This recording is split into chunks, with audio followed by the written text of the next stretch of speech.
Hello YouTubers, this is the Noobifier. This week I made a post on Twitter asking the community for variant ideas for the Drake Cutlass, either funny or serious. I'll lead into the topic with some of these suggestions in no particular order.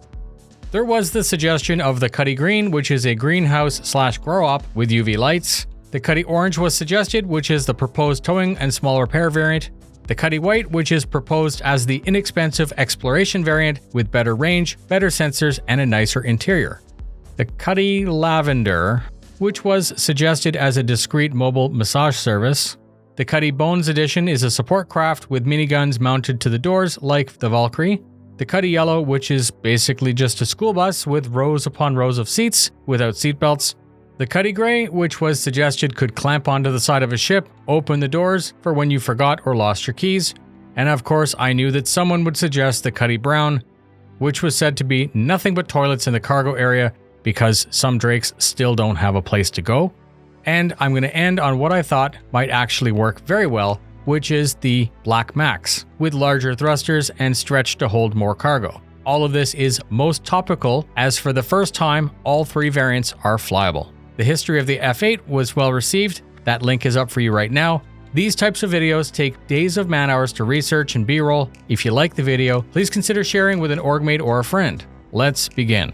The Drake Cutlass had a normal launch, became a total dumpster fire during early development, a garbage flight to launch, followed by a rebirth, resulting in one of the most cherished ship series in all of our game.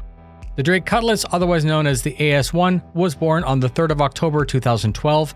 Within lore, Drake Interplanetary is actually a legitimate company, but they manufacture cheap, no-frills death traps with overachieving weapons loadouts that really get the job done. Because of this, their ships are favored by pirates, and that's why they're named Cutlass, Buccaneer, Corsair, etc. The company is always trying to distance itself from that reputation with legitimate variants like the Cutty Red and the Cutty Blue. This actually has a minor impact on their nefarious image. The Pirate Pack was sold on original concept a very long time ago, and it was one of the first pledges available.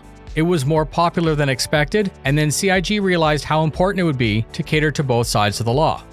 Jim Martin drafted the first concept sketch with inspiration from old rocket designs, trucks, and cars. The original construction of the 3D model was outsourced, and we had 3 hangar-ready variants. I remember them looking great at the time, but not so much. They didn't age very well. John Crew and John Pritchett spent months trying to convert the hull to flight-ready.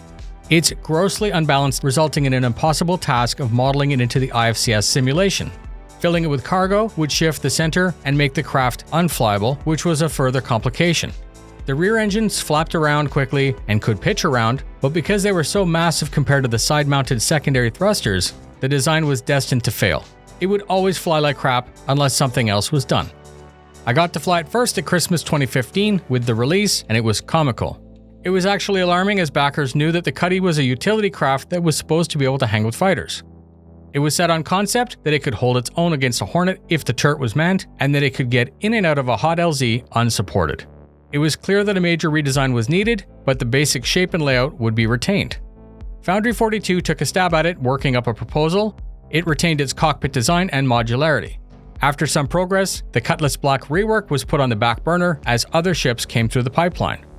It would be 1 year before anything new was heard, and the Cutlass would end up in LA with Josh Coons, who would rebuild it. We got some teasers here and there, but that day back in 2016, we got a full detailed overview, and I was like, hell yes. This makes sense, it looks awesome, and the Cutlass is finally living up to its concept.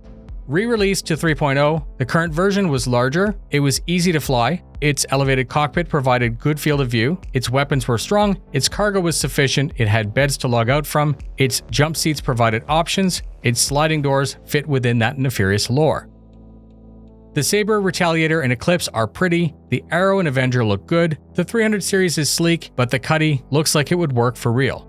It looks as if it was designed to actually function, and unless it's broken in a future balance pass, it will remain that good go-to ship in my fleet. The Black, Red, and Blue each have their own story, and up to now I focused on the Black, so let's talk about the Red. The Red was finally released to flight recently in 3.8.1 in January with some updated medical mechanics. Up to that point, it was a high poly count, ugly hangar queen. The release of the new Red was a real game changer. The variant traded cargo for medical beds, which would let you respawn, providing that you were in range and providing that the bed was available. This marked a truly tactical advantage for keeping that ship nearby any assault. The red handles like the black, but has airlocks on the sides where there were sliding doors. Instead of just headlights, the pilot triggers the emergency lights, which work so well with its custom red, white, and yellow markings. There was mention of a tractor beam for search and rescue, and other features that may end up on the cutting floor. Equally great to the black, but different for so many reasons. The blue is the second legitimate version of the Cutlass, and it's intended for security and law enforcement. It was just released for 3.9.1, and it completes the launch of the Cutlass. It was intended to have a more powerful power plant, boosted shields, but that has yet to be implemented.